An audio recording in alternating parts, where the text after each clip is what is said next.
آپ میں پڑھے لکھے لوگ موجود ہیں، میں آپ سے ایک بات پوچھنا چاہتا ہوں۔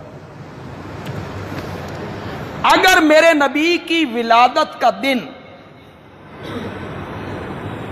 منانا شریعت کا حکم ہوتا اور یہ بڑی عظمت کی بات ہوتی اور اس سے گناہ مٹتے ہوتے اور جنت اس بندے کے لیے لکھ دی گئی ہوتی، تو صحابہ کو میرے نبی کی ولادت کی تاریخ کی تحقیق کرنی چاہیے تھی کہ نہیں کرنی چاہیے تھی؟ بولو، کھوج لگانا چاہیے تھا کہ نہیں لگانا چاہیے؟ دن جو اتنا عظیم ہے جس کے منانے والے کو جنت ملے، تو صحابہ کو چاہیے تھا نا کہ اس کا کھوج لگاتے، وہ لگا سکتے تھے۔ جس عورت کا دودھ میرے نبی نے پیا، حضرت حلیمہ رضی اللہ تعالی عنہا، وہ زندہ تھی، وہ میرے نبی کی خدمت میں آئی، کلمہ بھی پڑھا۔ اس سے صحابہ پوچھتے، ماں جی آپ کس تاریخ کو آئی تھی؟ ولادت کے کتنے دن بعد آئی تھی؟ پوچھتے۔ میرے نبی کی پھوپھی حضرت صفیہ زندہ تھی رضی اللہ تعالی، صحابہ ان سے پوچھتے۔ ابو طالب زندہ تھے، میرے نبی کے چچا، صحابہ ان سے پوچھتے۔ ام ایمن، وہ میرے نبی کی والدہ کی لونڈی ہیں، حضرت آمنہ کی، اور جب آمنہ کا انتقال ہو رہا تھا وہ اپنے ماپے گئی تھی، واپسی پہ ان کا انتقال ہو گیا رستے میں، تو حضرت آمنہ نے ام ایمن کو کہا تھا میرا یہ بیٹا اسے حفاظت کے ساتھ لے جانا اور اس کے دادا عبد المطلب کے سپرد کر۔ وہ ام ایمن زندہ تھی، میرے نبی کی وفات کے بعد بھی زندہ رہیں، ان سے پوچھا جا سکتا تھا۔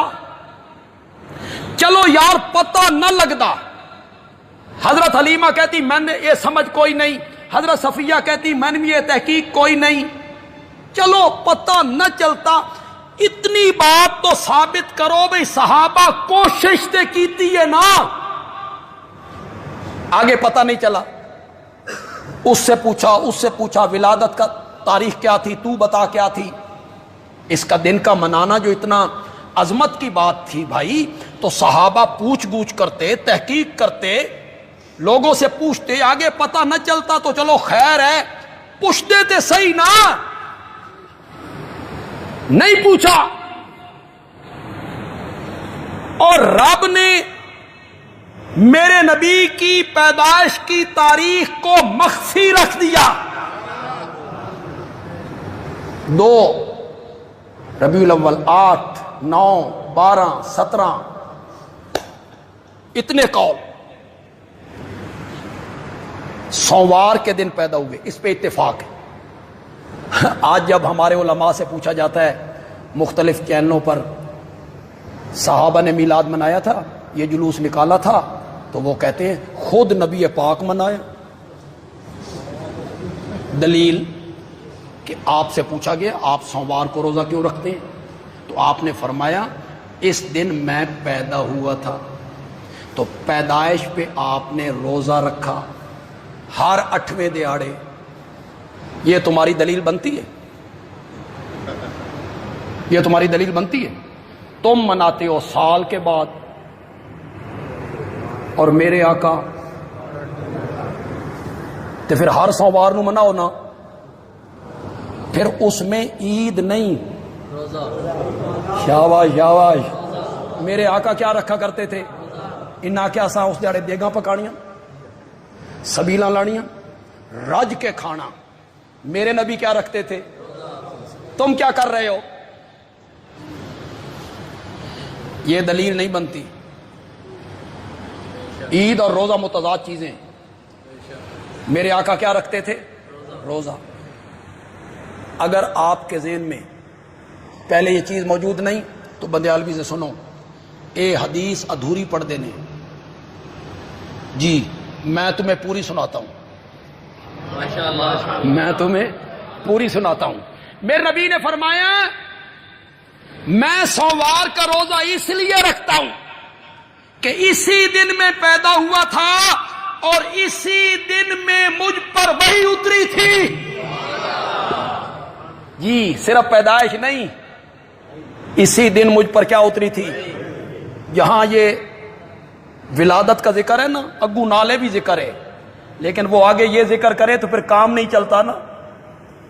میرے آقا تو رکھتے تھے روزہ، پھر کئی لوگ کہتے ہیں قرآن میں نہیں ہے اما بنعمت ربک فحدث، اپنے رب کی نعمت کا چرچا کرو، تو یہ جلوس نکالنا چرچا ہی ہے نا، تو یہ تو قرآن کا حکم ہے۔ میں نے کہا حضرت یہ قرآن اترا کس پہ تھا؟ یہ اما بنعمت ربک فحدث آیت کس پہ اتری تھی؟ سب سے پہلے کس کو سنائی تھی میرے نبی نے؟ تین سمجھ آئیے، اما بنعمت ربک کا مطلب یہ ہے بھائی جلوس نکالو، چرچا کرو۔ خود آقا کو بھی سمجھ نہیں آئی اور صحابہ کو بھی اس آیت کی سمجھ نہیں آئی۔ بس میری تقریر کے آخری الفاظ ہیں اور الفاظ بھی بڑے جوبن پہ ختم کرنا چاہیے۔ آپ سے بھی توقع رکھتا ہوں کہ آپ بھی تھوڑے سے اپنے جذبات دکھائیں۔